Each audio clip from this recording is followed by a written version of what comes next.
चलिए अब आप आ जाओ इलस्ट्रेशन नंबर 7 पर। Illustration number 7।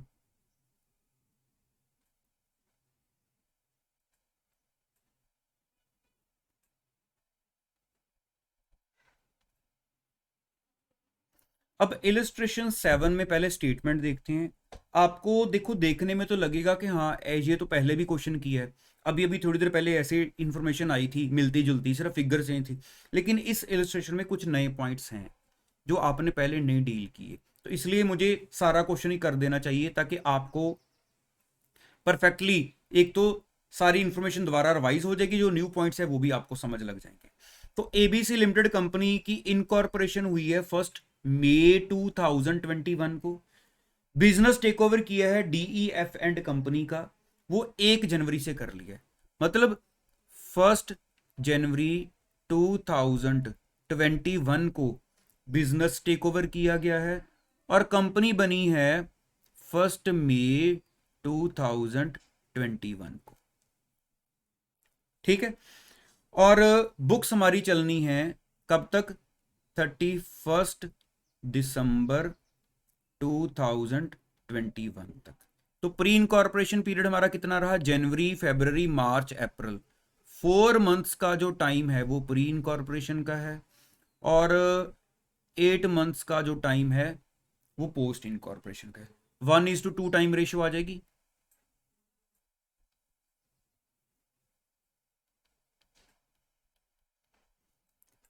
ठीक है, क्लियर हो गया। चलो अब चलो, बाकी तो इन्होंने इंफॉर्मेशन दी हुई है क्वेश्चन में, जो इनकम या एक्सपेंसेस। पहले हम चलते हैं एडिशनल इंफॉर्मेशन पर कि prepare a statement showing allocation of expenses and calculations of pre incorporation and post incorporation profits after considering the following information. चलो इसीलिए तो हम बैठे हैं कि एडिशनल इंफॉर्मेशन कंसिडर की जाए। चलो एक बाय वन करके पॉइंट्स को समझते हैं क्या कह रहे हैं। Number 1, GP ratio was constant through out the year. मतलब सारा साल हमारा जीपी रेशियो सेम रहा। कि अगर जस्ट फॉर एग्जांपल मान लो जीपी रेशियो 20% है, तो हमेशा 20% ही रहा हर महीने की सेल का। तो अब यहां पर आप सोचोगे इस पॉइंट से लेना देना क्या हुआ। देखो मैं आपको फैक्ट बताऊं, यहां तो आपको इस पॉइंट का मेन रोल नहीं पता चलेगा। तो अगर आगे कोई क्वेश्चन ना होता तो मैं यहां पर अपनी तरफ से कोई एक्स्ट्रा इंफॉर्मेशन डाल के आपको समझा देता था। लेकिन एक क्वेश्चन आगे आना ही है, आगे चल के हमारे पास बैक क्वेश्चंस में, कि जीपी रेशियो अगर चेंज हो जाए तो इफेक्ट क्या पड़ेगा। तो वहां पर आपको ऑटोमेटिकली पता चल जाना कि अच्छा जीपी रेशियो चेंज होने से क्वेश्चन में ऐसे इफेक्ट पड़ता है। तो ये टेंशन ना लेना, ये पॉइंट आपका कवर किया जाएगा। ठीक है, क्वेश्चन में आगे चल के, इस क्वेश्चन में नहीं, बाद में। पॉइंट नंबर 2 पर आ जाओ। Sales for January and October were 1.5 times the average monthly sales, while sales for December were twice the average monthly sales। मतलब ये सेल्स के बारे में बताया उन्होंने। तो पहले जरा सेल्स रेशियो ही निकाल लेते हैं कि सेल्स रेशियो इस केस में फिर क्या आनी चाहिए। वो कह रहे हैं एक तो जनवरी मंथ, एक अक्टूबर मंथ, वहां पर सेल 1.5 टाइम्स थी बाकी मंथ्स के कंपैरेटिवली, और दिसंबर में डबल थी। तो इस हिसाब से अगर देखा जाए, जैसे हमारे पास वो टाइम पीरियड तो क्लियरली मेंशनड ही है हमारे पास, है ना, कि टाइम पीरियड क्या है।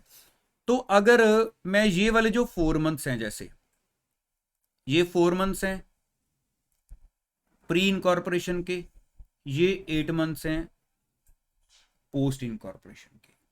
तो जनवरी, फरवरी, मार्च, अप्रैल, इन 4 महीने में एक जनवरी मंथ ऐसा है जिसमें जो सेल है वो 1.5x है जनवरी मंथ। बाकी हर महीने की कितनी है? एक्स। इस पर्टिकुलरली 4 महीने की बात की जाए तो सिर्फ एक जनवरी मंथ ऐसा है जिसमें सेल 1.5x है, बाकी हर मंथ की एक्स है। तो इस 4 महीने में हम कह सकते हैं कि 4.5x सेल लेकर चलो। ठीक है। अब बाकी 8 महीने की बात की जाए, उसमें उन्होंने बोला था एक अक्टूबर में, अक्टूबर ही बोला था ना, एक अक्टूबर में 1.5 आएगी और दिसंबर में डबल आएगी, मीन्स 2x हो जाएगी। तो बाकी मंथ्स की x है। तो ये चल रहा है हमारे पास मई से, तो मई की हो गई, जून की हो गई, जुलाई की हो गई, अगस्त की हो गई, सितंबर की हो गई, अक्टूबर की 1.5x आ गई, ठीक है, नवंबर की x, फिर से दिसंबर की 2x। तो इधर टोटल कितना बनेगा हमारे पास, 1 2 3 4 5 6 तो सीधा सीधा x है, बाकी ये 2 एंड 1.5, ये हमारे पास 3.5 हो गया, तो 6 + 3.5 मतलब ये 9.5 हमारे पास x आ गया पोस्ट इनकॉर्पोरेशन में। तो 4.5x 9.5x। अब इनको जी मैं पॉइंट हटाने के लिए, अगर राउंड ऑफ करने के लिए 2 से मल्टीप्लाई कर दूं फिगर्स को, एक कॉमन वैल्यू लेके 2 से, तो ये हमारे पास आ जाएगा, मैं इसको 2 से मल्टीप्लाई करूं तो ये आपका आ जाएगा 9x, ये 9x आ जाएगा ना हमारे पास, अगर मैं 2 से मल्टीप्लाई कर दूं, और 2 से उधर मल्टीप्लाई कर दूं तो ये आ जाएगा 19x, मतलब 9:19 हमारी सेल्स रेशो आ जाएगी। एक ये हमारे पास वर्किंग नोट हो जाएगा, ठीक है। तो अब हमारे पास टाइम रेशो भी आ गई है, सेल्स रेशो भी आ गई है, पॉइंट नंबर एडिशनल इंफॉर्मेशन में 1 डील हो गया, 2 डील हो चुका है। पॉइंट नंबर 3 पर आ जाते हैं, बैड डेट्स के बारे में। अच्छा देखो, ये very very very important point है, इस चीज को बहुत ध्यान से समझना, बैड डेट्स वाले पॉइंट। देखो उन्होंने ऊपर क्वेश्चन में bad debts related to sales 91,000 दिए हुए हैं, पहले आप जरा वो वैल्यू को ढूंढ लो। Bad debts related to sale 91,000 दिए हुए, मिल गए आपको। अब जो पॉइंट नंबर 3 है, ये बैड डेट्स हैं, मैं इसको रेड कलर से लिखता हूं ताकि आपको क्लियरली पता चल जाए। बैड डेट्स उन्होंने टोटल दिए हुए हैं 91,000। अब थर्ड पॉइंट में क्या बोला गया है, bad debts are shown after adjusting a recovery of ₹7,000 of bad debts for a sale made in July 2020। अब हमारा ये जो प्रोसेस था कंपनी टेक ओवर करने का, कंपनी बनाने का, मतलब जो भी बिजनेस बाय करने का, वो 1 जनवरी 2021 से स्टार्ट हुआ।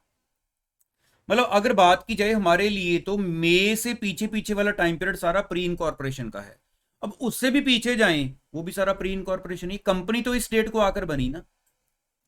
वो क्या कह रहे हैं कि कोई पुरानी 2020 की, कौन से टाइम पीरियड की, जुलाई 2020 की कोई सेल हुई होगी तब, तो उस टाइम पर क्या था कि कोई बैड डेट्स हुए थे 7,000 पुराने। अब वो बैड डेट्स रिकवर हुए हैं। पहली बात तो आपको याद है ना, जब बैड डेट्स की एंट्री डाली जाती है तो वो डेटर्स को हम क्लोज कर देते हैं, है ना, bad debts account debit to sundry debtors, कि डेटर्स को बुक्स में से हटा दो और बैड डेट्स को P&L में खर्चा डालकर, लॉस डालकर खत्म करो।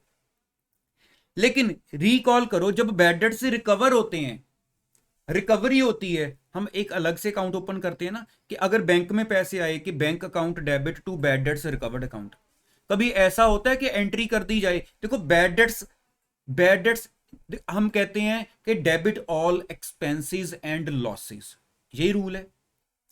बैड डेट्स लॉस है, जब बैड डेट्स होते हैं तो डेबिट किए जाते हैं, लेकिन जब बैड डेट्स से रिकवर होते हैं तो कभी बैड डेट्स को क्रेडिट देखा आपने, हम बैड डेट्स से रिकवर्ड एंट्री डालते हैं कि बैंक अकाउंट डेबिट या cash account debit to bad debts recovered. कभी भी बैड डेट्स को नेट नहीं किया जाता। अब फॉर एग्जांपल इस क्वेश्चन में क्या होगा, मेरे टोटल जो बैड डेट्स होंगे वो 97,000 होंगे, 97 नहीं 98,000 होंगे इस क्वेश्चन में। मेरे जो टोटल बैड डेट्स होंगे, ठहरो एक बार चेक ही कर लेते हैं, हाँ मेरे इस क्वेश्चन में बैड डेट्स, अब आपको समझा रहा हूं मैं, 98,000 होंगे पहले, अगर मैं एक्चुअल अमाउंट लूं बैड डेट्स की। तो मेरे पास कोई पुराने 2020 में जो सेल हुई थी उस टाइम पर कोई बैड डेट्स हुए होंगे, वो मेरे रिकवर हो गए। तो मैं बैड डेट्स को चाहिए था मुझे 98,000 रखूं और ये प्रॉपर एक्सपेंस या लॉस दिखाऊं, और जो रिकवरी है 7,000 की उसको अलग से इनकम में दिखाऊं, उसको अलग से इनकम में दिखाऊं। लेकिन मैंने क्या कर दिया, मैंने बोला कि जो बैड डेट्स की अमाउंट है और जो बैड डेट्स रिकवर्ड की अमाउंट है वो आपस में नेट करके जस्ट सिर्फ 91,000 के बैड डेट्स रहने दो। तो ये ट्रीटमेंट रॉन्ग हो गई। पहली बात, हमने ये नेट नहीं करना। हमने बैड डेट्स को पूरा 98,000 रखना था। 98,000 कैसे पता चला? 91 में मैंने 7,000 को दोबारा ऐड बैक कर लिया, क्योंकि उन्होंने बोला नेट किए हुए हमने, चाहे पढ़ लेना, लाइन है ना दोबारा। तो 98,000 हमारे पूरे बैड डेट्स हैं। अब बात ये है, चलो खर्चे में पूरा 98,000 लेते हैं, लेकिन फिर 7,000 हमने अगर बाहर निकाल दिए खर्चे में से, वो 7,000 इनकम में तो भी तो डालने पड़ेंगे। तो इनकम में डालने, वो कहां डालें, प्री या पोस्ट में? कौन से बैड डेट्स की रिकवरी हुई है? सेल किस टाइम की है? प्री इनकॉर्पोरेशन की। तो इसलिए ये सारी रिकवरी जो है वो प्री इनकॉर्पोरेशन में इनकम आनी चाहिए। ओके हो गया? तसल्ली से समझ लग गई ना? मेरे ख्याल से परफेक्टली 100% से ज्यादा ही समझ लग गई होगी वैसे तो पॉइंट क्लियर हो गया। थर्ड उन्होंने क्या बताया हुआ है, अब इसको बाद में ट्रीट कर लेते हैं। Point number 4, managers salary was increased by 2,000 per month. अब पहले ढूंढो मैनेजर की सैलरी क्वेश्चन में दी कहां हुई है। तो पॉइंट नंबर जो 4 है वो मैनेजर की सैलरी का बनाया हुआ है। पॉइंट नंबर 4 कितनी है मैनेजर की सैलरी? देखो जरा क्वेश्चन के अंदर कहां पर दी हुई हमें मैनेजर की सैलरी। ये देखो, salaries including managers salary of 85,000। अच्छा देखो, पहले तो टोटल सैलरी दी हुई है,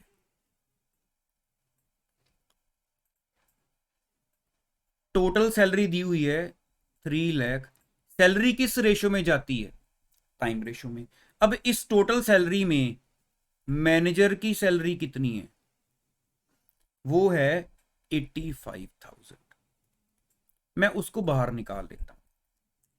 3,31,000 माइनस 85, तो मेरे पास बच गई 2,46,000। ये मेरे पास बैलेंस बच गई सैलरी। ये 2,46,000 को किस रेशो में करना चाहिए हमें? Time ratio. टाइम रेशो कितनी थी हमारी? 1:2। ये टाइम रेशो में जाएगी। इसका आप एक अच्छा साफ सुथरा वर्किंग नोट बना सकते हो कि डिवाइडेड बाय 3 करूंगा तो ये 82,000 आ जाना चाहिए।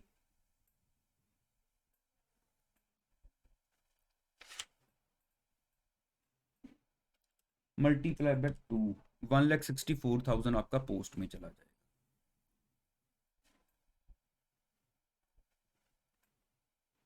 ठीक है, अब बात है ये वाले 85,000, इसका क्या किया जाए, है ना? अब पॉइंट नंबर 4 क्या कह रहा है? कहते हैं मैनेजर की सैलरी इंक्रीज हुई थी पर मंथ 2,000 के हिसाब से, वो ही है 1 मई ऑनवर्ड्स। तो हमारी कंपनी कब बनी है? हमारी कंपनी बनी थी 1 मई से, मतलब जब कंपनी बनी तो उन्होंने मैनेजर की सैलरी को 2,000 पर मंथ से इंक्रीज कर दिया। ठीक है, अब इसका मतलब क्या है? टोटल मैनेजर को सैलरी मिली है 85,000।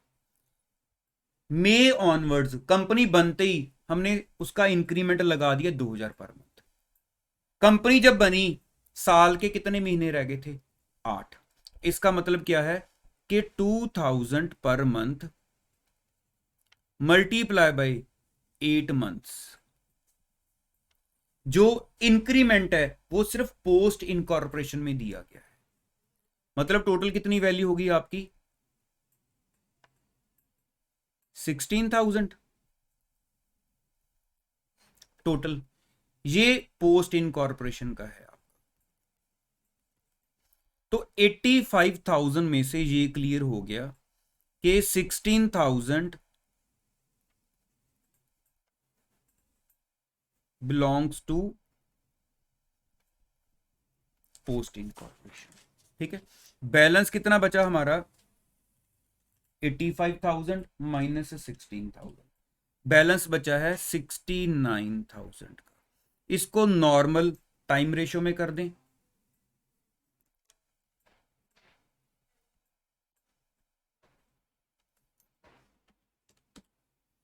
23,000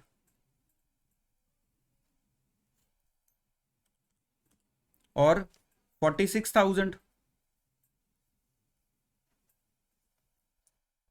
ठीक है, तो अल्टीमेटली पोस्ट इनकॉर्पोरेशन में कितना गया? एक तो 46,000 और एक ये 16,000। टोटल कितना हो गया?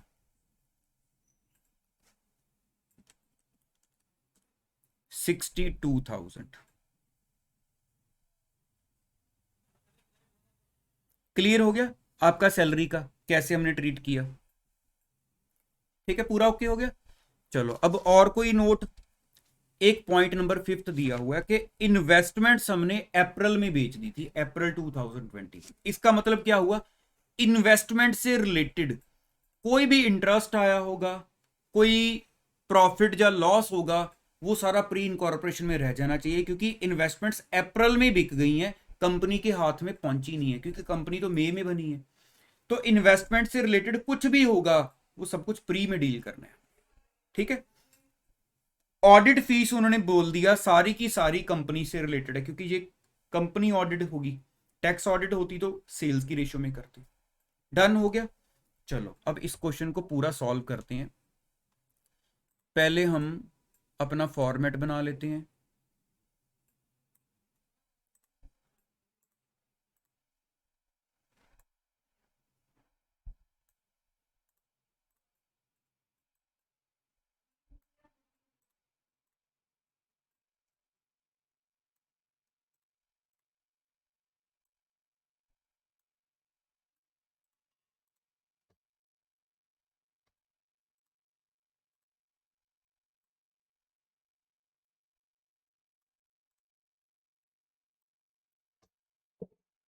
पर्टिकुलर्स,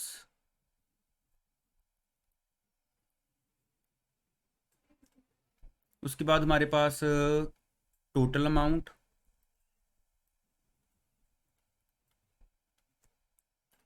बेसिस, उसके बाद प्री इनकॉर्पोरेशन वाली अमाउंट, फिर पोस्ट इनकॉर्पोरेशन वाली अमाउंट। ठीक है, अब पर्टिकुलर्स में सबसे पहले नंबर पर देखो ग्रॉस प्रॉफिट दिया हुआ है और वो बोल रहे हैं कांस्टेंट रहा। तो जो हमें जीपी दिया हुआ है 10,64,000, तो सेल्स की रेशो हमारे पास थी, एक बार देख लें क्वेश्चन में हमने कितनी सेल्स रेशो निकाली थी। सेल्स रेशो थी 9/19, टाइम रेशो थी 1:2। तो ये 9/19 की रेशो में जाना चाहिए। 19 + 9 कितना होता है 28। तो 10,64,000 डिवाइडेड बाय 28 मल्टीप्लाई बाय 9, ये 3,42,000 हमारा प्री इनकॉर्पोरेशन में और 7,22,000 हमारा पोस्ट इनकॉर्पोरेशन। ठीक है, अब ये क्वेश्चन में देखो पहली बार है आपके पास कुछ और इनकम्स भी आ रही हैं, वरना नॉर्मली जीपी के बाद सारे खर्चे मिलते हैं। तो कौन सी इनकम है, इंटरेस्ट ऑन इन्वेस्टमेंट्स।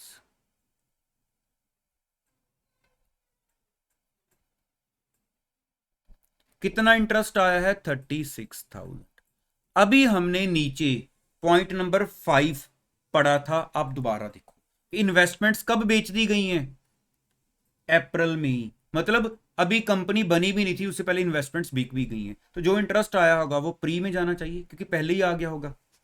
ठीक है, तो ये सारा इन्वेस्टमेंट्स का इंटरेस्ट हमारा प्री इनकॉर्पोरेशन में आ जाएगा। चाहे मैं बोलूंगा आपको प्रॉपरली, यहां पर प्री तो लिख दिया जैसे मैंने, इसके साथ कोई वर्किंग नोट नंबर लगाना है, कुछ नीचे नोट दे दो कि as mentioned in the question, समझ रहे हो ना, as mentioned in the question investments are sold before the incorporation of company that is on, कौन सी डेट है 1 April 2021। So interest will be considered in the pre incorporation period.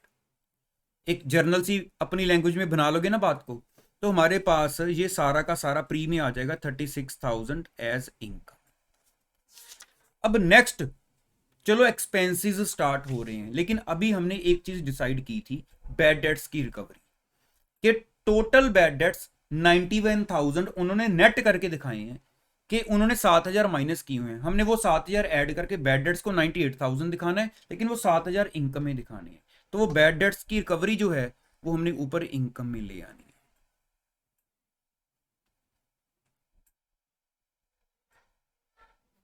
ठीक है, तो हमारे पास कितने बैड डेट्स रिकवर हुए थे 7,000, और वो हमने कहां पर लेने हैं पता है ना, क्योंकि पुरानी सेल थी इनकॉर्पोरेशन से पहले की, तो ये भी आपकी 7,000 की इनकम आएगी प्री में। इसका भी नीचे अपनी लैंग्वेज में नोट दे दो कि because the value relates to, कौन सा टाइम पीरियड था हमारा सेल का, सेल मेड इन जुलाई 2020, तो ये हमने प्री में कवर किया। ठीक है, तो यहां तक का जो टोटल है हमारे पास, यहां तक का जो टोटल है, अब वो कितना आ गया है 7,22,000, ये तो एज इट इज ही है। लेकिन यहां पर 3,42,000 प्लस 36,000 प्लस 7,000, ये आपका टोटल आ गया 3,85,000। ओके हो गया। तो अब हमारे पास बाकी सारे एक्सपेंसेस वगैरह आएंगे, वो एक एक करके माइनस कर लेते हैं। सबसे पहले नंबर पर कौन सा खर्चा दिया हुआ है, रेंट एंड टैक्सेस। इसका कोई नीचे एक्स्ट्रा इंफॉर्मेशन नहीं थी, तो वैल्यू कितनी है रेंट एंड टैक्सेस की, 90,000। हम करेंगे टाइम रेशो में, मींस 1:2, तो ये हमारे पास 30,000 और 60,000। ओके हो गया।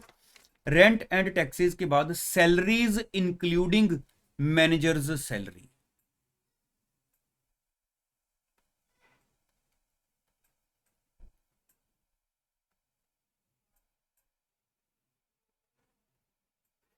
इसका हमने पूरा ऊपर एक वर्किंग नोट बनाया था कि सैलरी को कैसे करना है कवर, है ना हमने, ये देखो। तो हमने टोटल कैसे किया था सेटिंग सारी, कि 62,000 आपका पोस्ट में आना चाहिए, 23,000 आपका प्री में। तो इसका वर्किंग नोट नंबर डाल दो यहां पर। टोटल सैलरी कितनी थी पहले ये देख लें, सैलरी थी आपकी 3 लाख। वैसे देखो यहां पर सैलरी थी हमारी 3,31,000। ठीक है, तो हम अलग अलग कर देते हैं, यहां पर इंक्लूडिंग वर्ड को हटा देते हैं, या ऐसा करते हैं, एक लिख देते हैं मैनेजर्स सैलरी,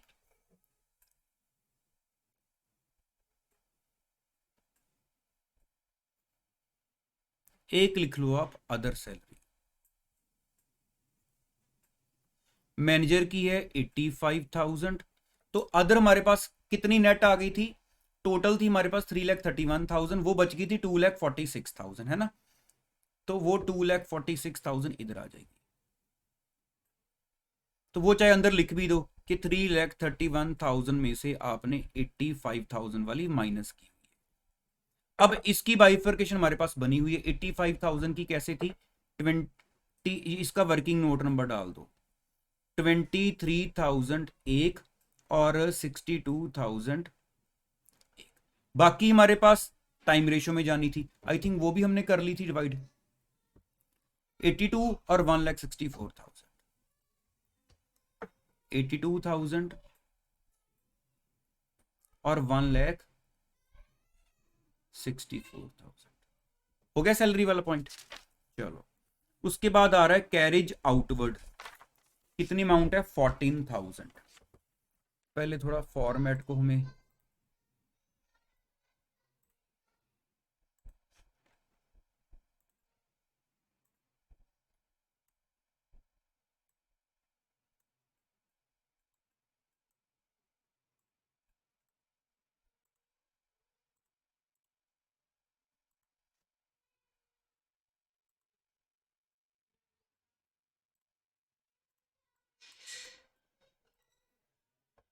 क्या इंफॉर्मेशन थी हमारी, कैरेज आउटवर्ड,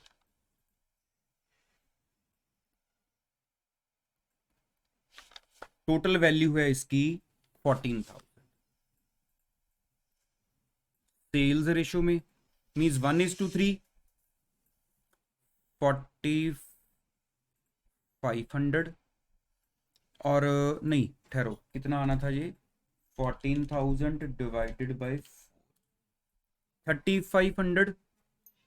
सेल्स रेशो नहीं हमारी, ठहरो, सेल्स रेशो थी 9/19, है ना, रुक जाओ, 14,000 डिवाइडेड बाई 28 मल्टीप्लाई बाई 9, ये आपका 4,500 एक आएगा, और 14,000 के साथ 9,500 हमारा। ठीक है, सेल्स रेशो काफी डिफरेंट सी थी इस क्वेश्चन में। कैरेज आउटवर्ड के बाद प्रिंटिंग एंड स्टेशनरी टाइम की रेशो में,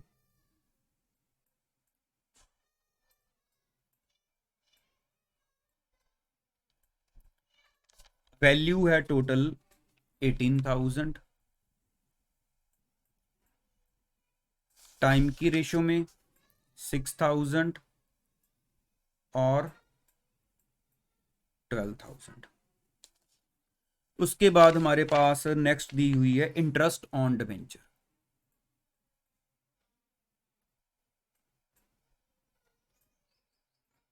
इंटरेस्ट ऑन डिबेंचर वैल्यू कितनी है 25,000। सारा का सारा कहाँ जाएगा, पोस्ट में, है ना, क्योंकि सिर्फ कंपनी में होते हैं, तो ये 25,000 आप पोस्ट में डाल दो। उसके बाद हमारे पास है सेल्स कमीशन।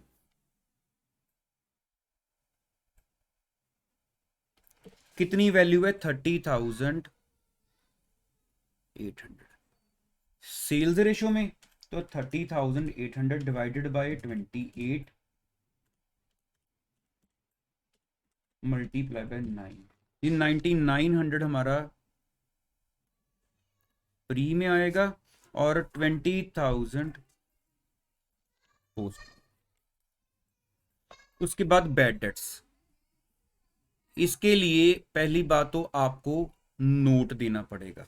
यहां पर देखो जैसे बैड डेट्स उन्होंने दिखाए हुए 91,000, तो हमें 91,000 प्लस 7,000 करके इसको 98,000 दिखाना पड़ेगा, और साथ में चाहे इसका वर्किंग नोट दिखा दो कि ऐसे क्यों आए, ठीक है।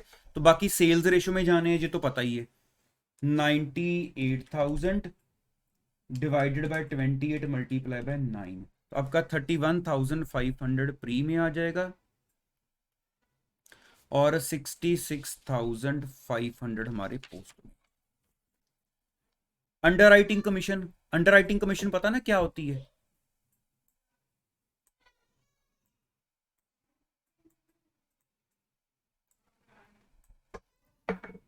अंडरराइटिंग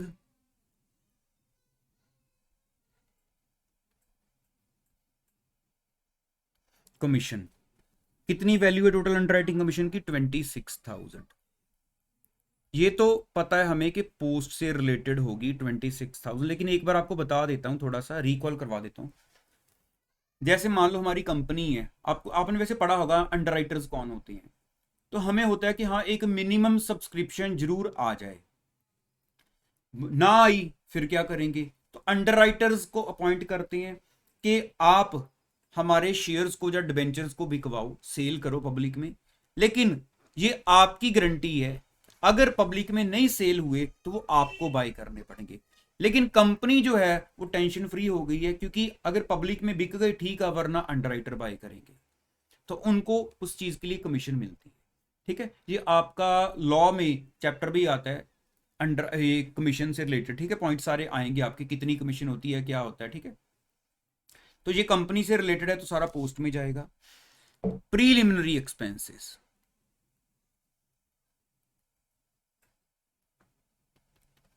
कितने हैं हमारे पास 28,000, सारे के सारे पोस्ट में। ये तो मेरे ख्याल एक्सप्लेनेशन देने की मुझे अब जरूरत नहीं है ना, कितनी बार पॉइंट आ चुका है। ऑडिट फीस नीचे नोट दिया हुआ है कि सोचना मत ये कंपनी से रिलेटेड है, पॉइंट नंबर 6 दिया हुआ है ऑडिट फीस 45,000, तो ये पोस्ट में इसलिए डाल दी मैंने। उसके बाद loss on sale of investments, आपको एक नोट बनाना है, कितना लॉस है 11,200, उसमें क्या लिखोगे कि पॉइंट नंबर 5 में ये बताया हुआ है कि इन्वेस्टमेंट्स जो हैं वो कब बिक गई हैं, अप्रैल 2021 में, मींस कंपनी की इनकॉर्पोरेशन से पहले, तो इसलिए ये जो भी लॉस है वो सारा का सारा लॉस हमारा प्री में आएगा 11,200 का, ठीक है। तो यहां पर उन्होंने नेट प्रॉफिट पूरा निकाल कर दिया हुआ है ओवरऑल 3,90,000 का। तो हम जरा एक बार चेक कर लेते हैं कि क्या हमारा इंडिविजुअली प्री एंड पोस्ट के हिसाब से इतना आ रहा है, तो मैं थोड़ा सा जूम कम करता हूं, 7,22,000 माइनस 60,000, आप भी जरा चेक करो कैलकुलेशन को।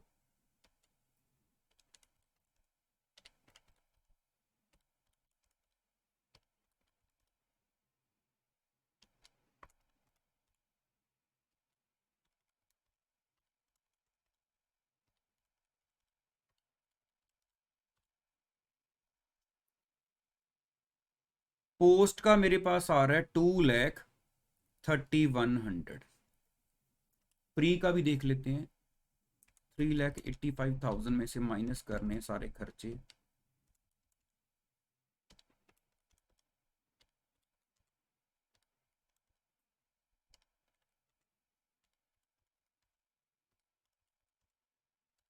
$186,900।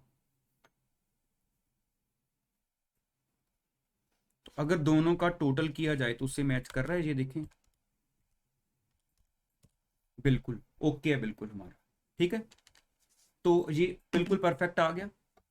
ये ना सोचना कि यहाँ पर बैड डेट्स हमने 98 डाले हैं, उन्होंने 91 लिखे हुए थे, वो कोई चक्कर नहीं है, क्योंकि हमने अल्टीमेटली अगर बैड डेट्स को बढ़ाया है तो ऊपर हमने 7,000 इनकम डाल दी, वो नेट इफेक्ट वहीं पर रहा। ये मेरे ख्याल आपको पता क्लियर हो ही गया पॉइंट, है ना।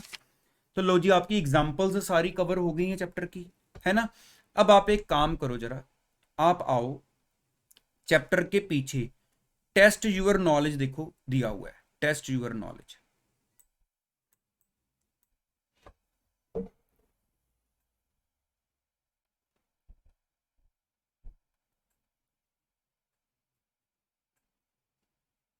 टेस्ट यूर नॉलेज दिया हुआ है।